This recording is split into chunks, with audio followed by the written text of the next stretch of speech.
Hello guys, तो I hope you all are fine and amazing. आज हमारा दिन हुआ है फेज़िया के साथ स्टार्ट। यस, फेज़िया का ऑफ था क्योंकि उसकी शिफ्ट एयरपोर्ट पे होती है नाइट में, तो डे में आज उसका ऑफ था। और स्पेशली मैंने मम्मा को बोला आज मैं फेज़िया को अपने साथ लेके जा रही हूँ क्योंकि मुझे उसको एक छोटा सा सरप्राइज़ देना था। लाइक उसका रिज़ल्ट आया था और मैंने वो चीज़ सेलिब्रेट नहीं करी थी, तो उसे नहीं पता था कि मैं उसे कहाँ लेकर आई हूँ। हम वेस्ट साइड पे आए थे यूनिटी मॉल में।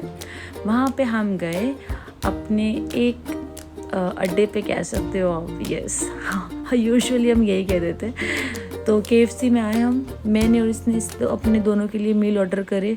उसके बाद फिर सी हमारी this is sine like of love, oh my God. और उसके बाद उसे तब भी नहीं पता था मैंने क्या चीज़ें करी ऑर्डर। फिर जब ये केक आया ना, चॉकलेट लावा, यहाँ पे मैंने उसको बताया कि मैं उसे इसलिए लाई हूँ क्योंकि उसका रिज़ल्ट आया था और मैं उसको स्पेशल फील कराना चाहती थी। उसका स्केड्यूल बहुत बिजी रहता है, शिफ्ट की वजह से टाइम नहीं होता है, तो बाकी टाइम में वो रेस्ट करती है, सोती है। और मैं उसकी बड़ी सिस्टर हूँ, मैं अपनी छोटी सिस्टर को जितना स्पेशल फील कराऊँ उतना कम है क्योंकि वो मेरी एक डॉटर से कम नहीं है और ये मेरे लिए तो बहुत इम्पॉर्टेंट है।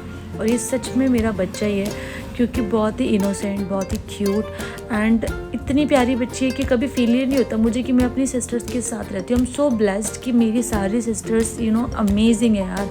एक एक मोमेंट हम जैसे जीते हैं ना, माय गॉड। अब आप देखो यहाँ पे हमसे खाया नहीं जा रहा था फ्रेंच फ्राइज फेंकने कर कि आप ही वेस्ट नहीं करने, हम इसे बाहर देंगे। यूजुअली मुझे बहुत शर्म आती है ऐसी सब चीज़ें करने में, बट वो मैं कह रही हूँ ना, वो छोटी है लेकिन वो बड़ी बन के रहती है। फिर हम यहाँ पे आए थे कुछ शॉपिंग के लिए, हमने करी कुछ शॉपिंग, पहले डिसाइड करा क्या करना है, फाइनली डिसाइड हो गया। और फिर क्या था, फिर हमने लिया अपना एक फुल पोज और फिर सामान लेके निकल पड़े अपने घर। लेकिन ये जो मैंने कैप पहना है, बाय द वे, ये मैंने वहीं से लिया था। और फिर हमने लिया आइसक्रीम लेने के बाद फिर हम गए अपने घर। और आपको अच्छा लगा हो तो do like, share and comment. Bye bye.